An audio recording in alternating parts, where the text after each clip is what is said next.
पहिलाच निषेध केला आणि शासनाने तातडीने दखल घ्यावी अशा पद्धतीचं शासनाला सांगून सुद्धा शासन जे 3 लोकांचं आज आहे महाराष्ट्रामध्ये ज्यांनी शपथविधी घेतलेली आहे ते फक्त मलाईच्या खात्यासाठी त्यांचं भांडण चाललेलं आहे. कोणाला मलाईचे खाते मिळतात त्याच्यावर ते काम करतात आहे.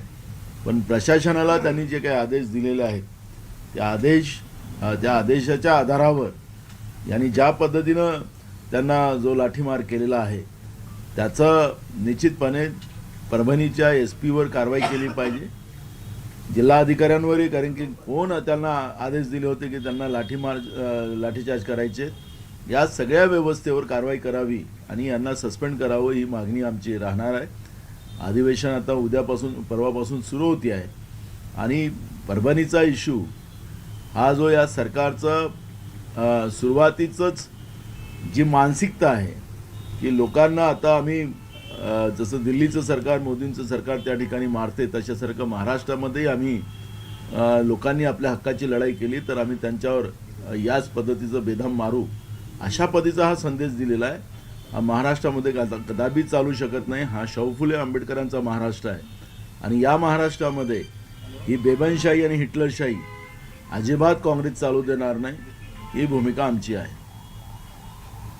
काँग्रेस पक्ष म्हणजे आज सकाळी विजय वडेट्टीवार म्हणाले की 16 आमदार कधीच आले नव्हते, कुठल्याही लाटेमध्ये काँग्रेस 16 आमदारांपर्यंत खाली आलं नव्हतं. यंदा लाट नसताना तशी स्थिती आली, त्यामुळे नक्कीच विचार करण्यासारखी स्थिती आहे, आश्चर्यकारक स्थिती. बरोबर आहे. सगळं जे काही निवडणुकीचे निकाल जे आले अजूनही महाराष्ट्रातली जनता, थोडं आम्हाला राजकीय पक्षाला सोडा, पण महाराष्ट्रातली जनता सुद्धा या धक्क्यातून बाहेर आलेली नाही आहे.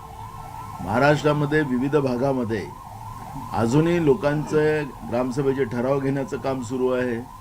बॅलेटवर मतदान झालं पाहिजे, आम्ही दिलेलं मतदान कुठं आहे हे शोधण्याचं काम लोक करतात आहेत आणि त्यालाही शासन ज्या पद्धतीनं हुकुमशाही आणि हिटलरशाही दाखवून लोकांचं व्यक्ती स्वातंत्र्यावरही घाला टाकण्याचं पाप जे करत आहे, त्यामुळे स्वाभाविक आहे विजय वडेट्टीवार यांनी जे सांगितलं की कुठली लाट नव्हती आणि हे जे काही निवडणुकीचे निकाल आले या निवडणुकीच्या निकालांनी राजकीय पक्षच नव्हे तर महाराष्ट्राची जनताही सुद्धा अजूनपर्यंत त्याच्या धक्क्याच्या बाहेर आलेली नाही.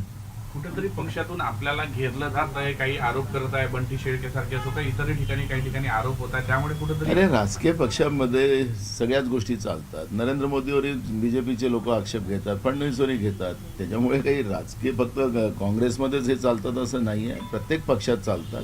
त्याच्यामुळे हा भाग नाही आहे आणि त्याच्यामुळे पक्षांतर्गतल्या ज्या बाबी असतात त्या पक्षाच्याच अंतर्गत सोडवल्या जातात, माध्यमाच्या समोर नाही.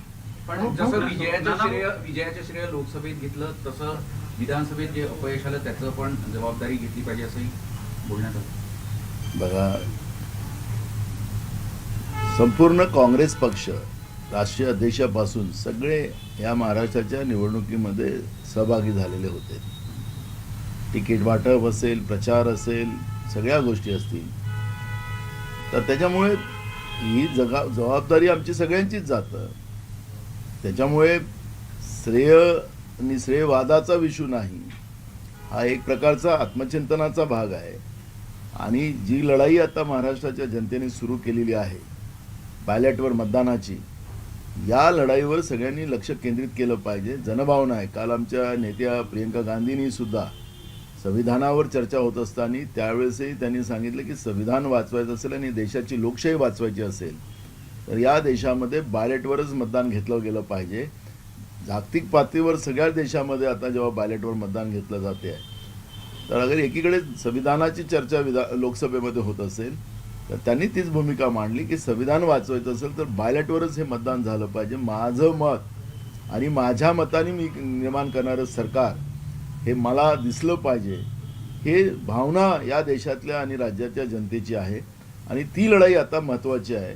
आणि ती लढाई आपण उभी केली नाही तर मी तुम्हाला सांगतो की देशातली लोकशाही संपुष्टात आणण्याचं काम मनुवादी व्यवस्थेनं आणि भाजपने निर्माण केलेली आहे. आता ते स्पष्ट झालेलं आहे. नानाभाऊ, तुम्हाला विधिमंडळ पक्षाचा नेता व्हायचा आहे, त्याच्यामध्ये रस आहे म्हणून तुम्ही प्रदेशाध्यक्ष पदाची जे जबाबदारी आहे ती वापस करताय अशी चर्चा सुरू झाली. चर्चा कोणी काही करू शकतात ना, त्याला चर्चेला काही कोणाला थांबवता येत नाही. चर्चा असेल तर माणूस जिवंत असेल, चर्चा नसेल तर त्याला कोण मेल्या माणसाची कोणी चर्चा करत नाही. जबाबदारी मिळाली अनाहूत तर ती घ्याल का तुम्ही? आणि बघा, माझा मुद्दा एवढाच आहे की पक्षाची जबाबदारी देते ती प्रामाणिक पार करणं माझी जबाबदारी राहिलेली आहे. मी प्रत्येक क्षेत्रामध्ये या पद्धतीनं जबाबदारी मिळाली ती पूर्ण केलेली आहे. त्याच्यामुळे पक्षाला जो कोणी पक्षाचा जो काही निर्णय असेल तो सगळ्यांना मान्य असेल. हो, एक महत्वाचा विषय असा आहे की तुम्ही स्पष्ट सांगितलं होतं की ईव्हीएम वरती माझा आक्षेप नाही आहे, पारदर्शकता हवी. पण आता काँग्रेस नेतेच ईव्हीएमच्या विरोधात रॅली काढतात आणि त्याच्यामध्ये तुमचा फोटो नाही आहे, इतर नेत्यांचे फोटो आहेत आणि बंटी शेळकेंचा फोटो. मला माहिती आहे बंटी शेळके हा तुमच्यासाठी महत्वाचा विषय नाही, तुम्ही त्याला पुत्रवत प्रेम करता, हे खरं आहे. पण